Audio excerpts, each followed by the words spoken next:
What's up everyone, Darcblade here with another preview guide for Monster Hunter World Iceborne. In this episode we're going to be going over the new moves for the Gunlance. The Gunlance, the harder hitting, more stationary cousin of the normal lance, hasn't received as many new additions as its blood relative, unfortunately.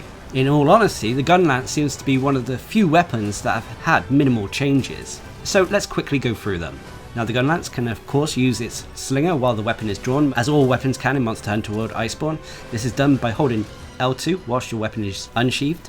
Afterwards you can press R2 to fire whatever slinger ammo you have, or alternatively you can press circle to fire off your clutch claw. This will latch your hunter onto a monster, after which you can either press triangle to perform an attack which will cause monsters to drop slinger ammo, or alternatively you can either press circle to cause the monster to change direction if it's exhausted, and then after it can be followed up with R2 to fire all your slinger ammo into a monster, causing them to careen forward, potentially into a wall, knocking them out.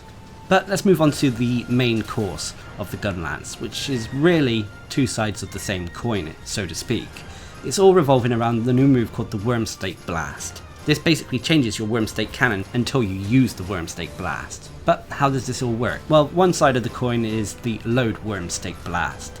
This move is performed while holding L2, so you're aiming with your slinger, and then you press triangle and circle.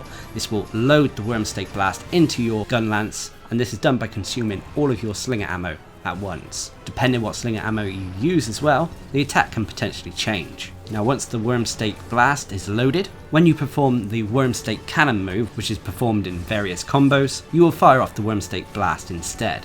Now if this should hit a monster, the WYRMSTAKE Blast will be lodged inside whatever body part of the monster is hit, basically attaching a explosive device to the monster itself. But what is the point of it?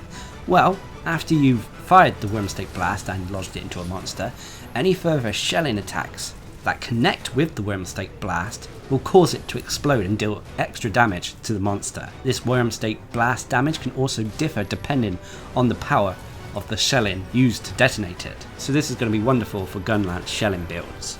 I should also say as well that it's not just shelling attacks that will activate the WYRMSTAKE Blast.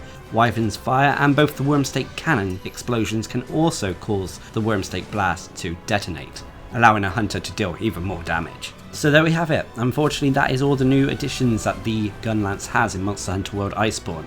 As you can see, it is a little bit less than most of the other weapons in the game, unfortunately, but nonetheless the WYRMSTAKE Blast definitely adds some more damage potential to the Gunlance. As long as you can control a monster, keep them locked in place using traps or whatever, if there's a WYRMSTAKE Blast lodged to a monster's body part, the damage is definitely going to rack up so long as you're using shelling attacks. But anyway, that's about it for the new moves for the Gunlance. Don't forget to check back soon though when Monster Hunter World Iceborne releases in September, as I'll be bringing out in-depth guides to all the weapons in the game. And until next time, I've been Darcblade, bringing you a preview guide to Monster Hunter World Iceborne. Hope you enjoyed the little video, thanks for watching, subscribe and like for more.